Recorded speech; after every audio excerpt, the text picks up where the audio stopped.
Following the successes of the military against insurgency, many of the displaced persons in the northeast are returning home. However, they are still struggling to be integrated into their normal lives. Through the Victim Support Fund, the federal government and well-meaning Nigerians are rebuilding infrastructure in the region, providing educational support and delivering economic empowerment to the returnees. But how that has affected the lives of the people is the focus of this week's edition of the program.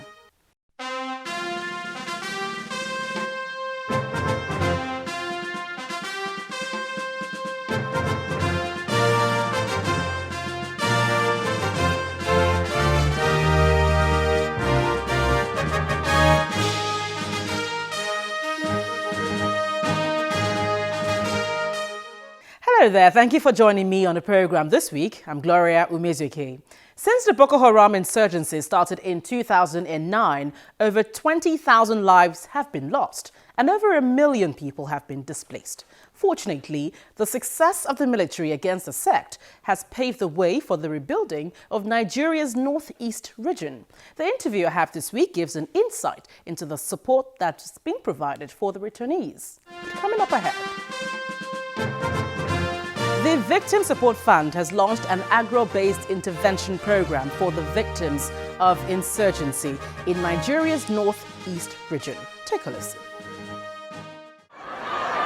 These are some of the internally displaced persons from Gujba and Gulani local government areas of Yobe State.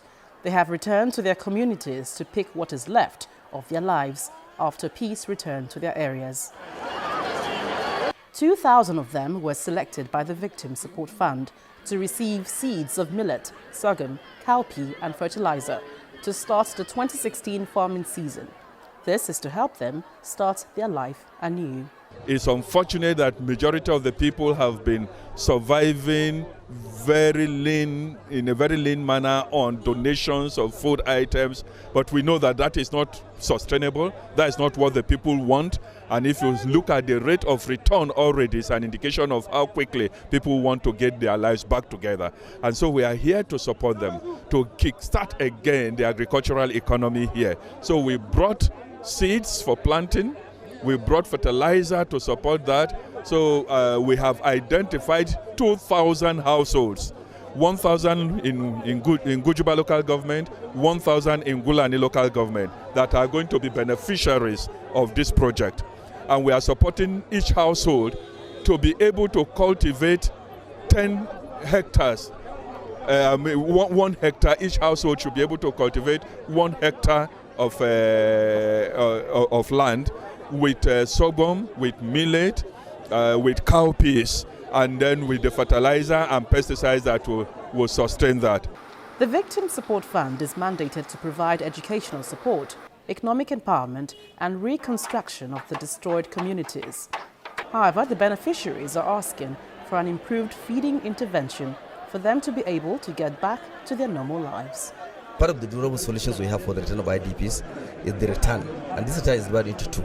There's voluntary return and there's the dignified return. So already we have made plans for the dignified whereby you can return those in the camps and where government takes charge of everything. But when an IDP decides to return voluntarily, government also is obliged to come and support him. And this is exactly what we did today. There's a voluntary return, so we now follow them to give them at least a relief for the time, and this is going to be a continuous process. This program is expected to encourage the internally displaced persons to shift from dependence on humanitarian aid to self-reliance, reduce vulnerability, and strengthen their ability to rebuild their lives and communities. Now, I had a conversation with the Executive Director of Victim Support Fund, Professor Sunday Ochoche, on efforts to resettle internally displaced persons in the Northeast.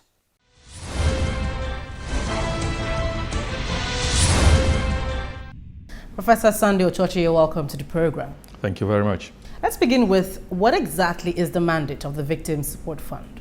The Victim Support Fund was set up to raise funds to support victims of the insurgency, particularly the Boko Haram insurgency, to determine who has been affected by the insurgency, how they have been affected, determine the nature of support they require, and to administer the support to bring succor to the victims of the Boko Haram insurgency in particular.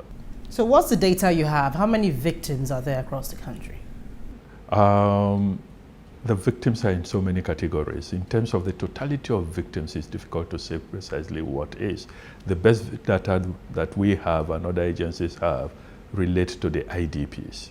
And we are always careful to say that the victims are well beyond the IDPs.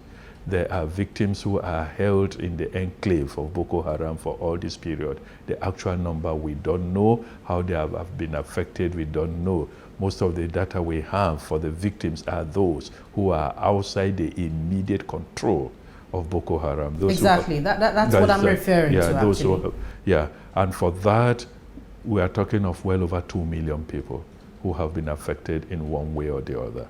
And that is those who have been affected directly. If you are talking of the indirect impact, for example, the host communities that have had to take in these numbers, the host communities that have to feed them, that have to sacrifice facilities to accommodate them, the figures then go well beyond with the numbers we are talking about.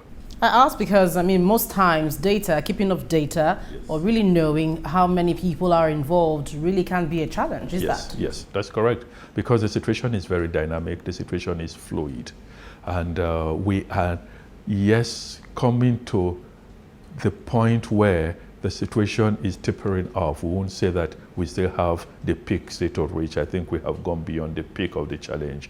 Still, there are a lot of things that are still fluid. Indeed, the stabilization of the situation creates new dynamics that also increases the fluidity of the situation. For example, even talking about the number of IDPs, the more space that is liberated by the soldiers, by the military, the more people are daily recovered from the territories held by Boko Haram, the more the number of IDPs that we have to deal with. So the situation remains very fluid, and it's difficult at any point in time to be very certain. But there are mechanisms, that are in place to daily track those things. Some of it not directly what we do, but we have other agencies like NEMA, where IOM, that have facilities and means of tracking these things more, in a more up-to-date and current manner. And they come back to you for immediate feedback on how many victims each day or something? They are not accountable to us. They don't come back to us. We have to liaise with the different agencies we know have better data than we do, and to find a way to, from our own end, to validate some of the data that we need to program. Because it's not all the data that is available that are relevant immediately to what we do. And so for what we decide to do, we seek to validate the data that is out there and immediately go to work. You said the United Nations recently gave a figure of 4.4 million children suffering from malnutrition, in the Northeast owing to activities of Boko Haram. What exactly is this all about? Of course, you know that for a couple of years since the crisis of Boko Haram really got to a head, agriculture has virtually ceased in most of the Northeast. People have been displaced, and with that is the destruction of means of economic livelihood, and the capacity of parents to provide for the children has been really limited. A lot of the mothers have now become single parents who have to look after themselves and look after the many children, because the men have either been killed or separated from their families. So yes, there is a growing challenge in the feeding of the children. But also, like I said earlier, a lot of the people who were trapped in the enclave, the so-called caliphate of Boko Haram, many are now being recovered, and the conditions in those places are not the best. Indeed, it's the most vulnerable that we are unable to live. Those who escape, many of the IDPs we see, as sad and tragic as their situation is, we are probably even the luckier ones, the more capable ones who are able to flee. So many of the more vulnerable ones who are trapped, and it's understandable that the level of malnutrition among this group in particular will be so much higher. There is a general crisis in Nigeria anyway. The economic downturn, no question. Outside the crisis area, there are general challenges about the quality of life and the standard of living. But when it comes to those who are hit and affected directly by the Boko Haram insurgency, you expect to multiply the impact several folds.